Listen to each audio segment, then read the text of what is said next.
6h, 9h, Mont-Blanc Morning sur Radio Mont-Blanc. Radio Mont-Blanc. Les 2 minutes de la montagne avec la Chamoniarde, société de prévention et de secours en montagne. L'intervenant du jour, c'est Monique Saussurier, hôtesse d'accueil à l'Office de haute montagne. Bonjour Monique.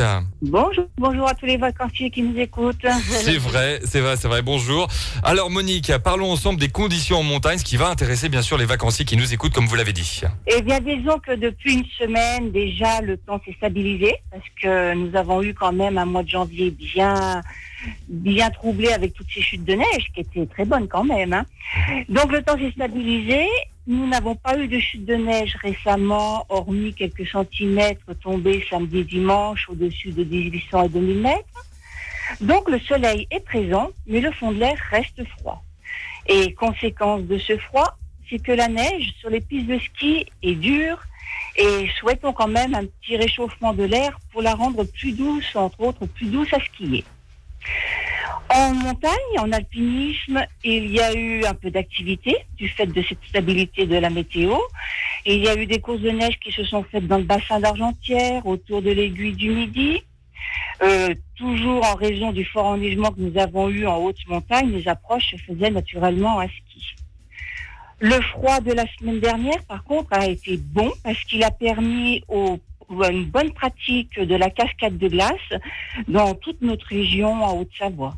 En ski de randonnée, beaucoup d'itinéraires ont été tracés, tels que les 3 cols, le glacier du milieu, et on continue toujours d'aller dans de bonnes conditions, randonnée à ski, entre autres dans le massif des Aiguilles Rouges. En raquette, eh bien, l'enneigement même en fond de vallée, vous l'avez vu, est excellent. Il permet de parcourir les circuits de raquettes balisés. Ces circuits de raquettes balisés sont de couleur violette et sachez que ils sont décrits sur des plaquettes qui sont distribuées dans les offices de tourisme de nos communes. Hein. Ah bah très bien, ça c'est un bon conseil. Monique, juste pour les avalanches, le risque est de combien ? Aujourd'hui, il est de 1 en dessous de 2005 et 2 au-dessus de 2005. Vous voyez, donc il reste faible en dessous de 2005 et vraiment limité au-dessus de 2005. D'accord. Et pour conclure, un petit conseil pour les vacanciers ? Ah, le petit conseil, parce que j'allais vous parler de la Vallée Blanche. Vous savez, les vacanciers viennent à Chamonix pour faire du ski. Puis certains qui ont quand même un bon niveau de ski, une bonne condition physique, aimeraient mettre la petite cerise sur le gâteau et puis faire peut-être la Vallée Blanche.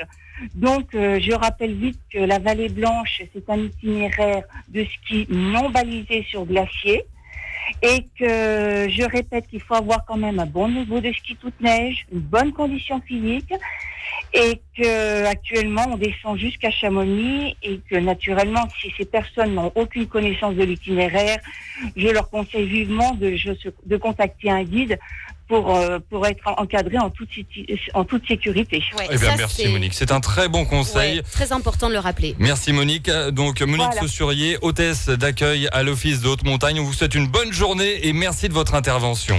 6h, 9h, Mont-Blanc Morning sur Radio Mont-Blanc. Radio Mont-Blanc.